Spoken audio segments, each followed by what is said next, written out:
Welcome to the deep dive.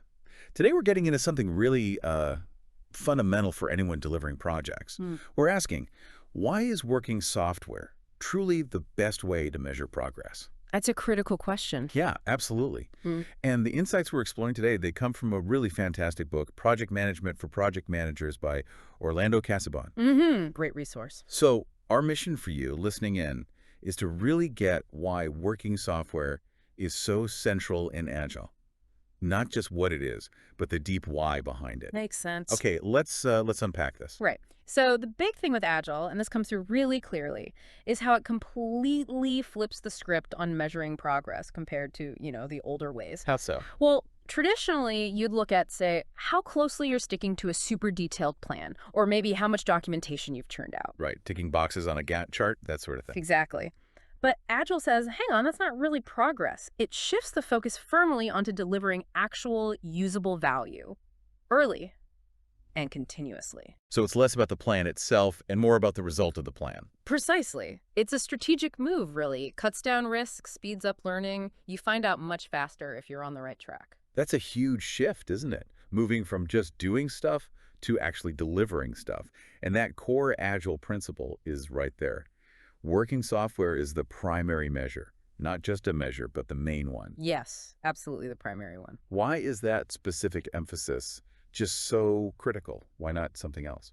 Because, well, tangible outcomes are what matter. Stuff that works, stuff that meets user needs. That's the only real proof you're succeeding. Everything else is just activity. Activity versus impact. Right. Think about it. If you're not regularly delivering bits of working software, you're delaying feedback. Misunderstandings can build up. You could spend ages building completely the wrong thing. But working software, even simple early versions, forces you to interact, to get validation. It keeps the focus on what's actually useful. It ties into that whole potentially shippable increment idea. What you finished is genuinely ready to be looked at, maybe even released. It really forces that external focus, doesn't it? Oh, Away from just internal team feelings or activities. yeah. Okay, but let's push on that a bit. What about other things people track? Like team satisfaction. Yeah, that comes up. I mean, a happy team seems like a good sign, right? Yeah. More engaged, probably more productive. That indicate things are going well. It's a good question, and it points to a really common misconception. Team satisfaction, morale, look, they're incredibly important, vital even for a healthy team, for sustainable work. Sure, you don't want burnout. Exactly. But it's not a reliable indicator of actual project progress or whether the product itself works or delivers value. You could have a team that gets along great, everyone's happy, they're hitting their internal targets, maybe closing lots of tickets. Okay. But if what they're producing isn't actually usable or doesn't solve the customer's problem, then is the project really progressing? There can be a big gap between how the team feels and the value they're delivering. Got it.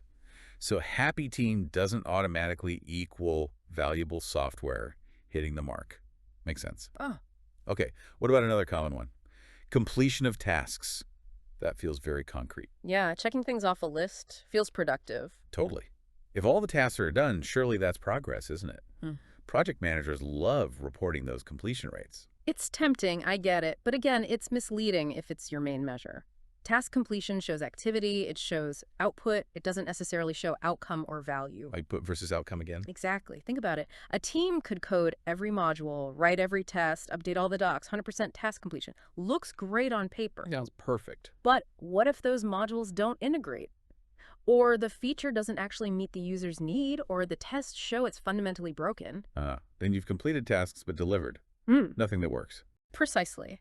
Zero working software. It's that classic trap measuring the effort, not the actual result. Okay, so this is really bringing us to the core idea, isn't it? Here's where it gets really interesting. The real measure, the one that cuts through all that, is the use and functionality of the software. Absolutely. That's the heart of it. Use and functionality, it works because it's the most direct, the most verifiable sign that you're on track and delivering real value. It's undeniable, in a way. It is. It means customer needs aren't just, theoretically understood on paper, they're actually met by a solution someone can use. It's not just code sitting somewhere, it's a feature solving a problem, delivering on a promise. And it gives you that feedback loop constantly. Constantly, it shows you progress and quality together. You have to face reality early and often. You can adjust course, cut down on wasted effort, and make sure you're building what's genuinely needed. So without that working, usable piece, everything else is just a guess. Pretty much a proxy, a guess, maybe just hope. Hmm. Working functionality is what turns all that activity into actual achievement. So what does this all mean for you, listening right now? Maybe take a moment and think about your own projects. What are you really measuring? Is it activity? Is it how the team feels internally? Or is it those tangible, usable results that your users or stakeholders can actually get their hands on? Yeah, it's a powerful question. What might change if working software truly became your absolute North Star for progress? And look, if you want to go deeper into these ideas, really understand how to optimize your approach with this kind of results-focused mindset, we highly recommend the book we mentioned earlier, Project Management for Project Managers by Orlando Casabone. It really lays these principles out clearly.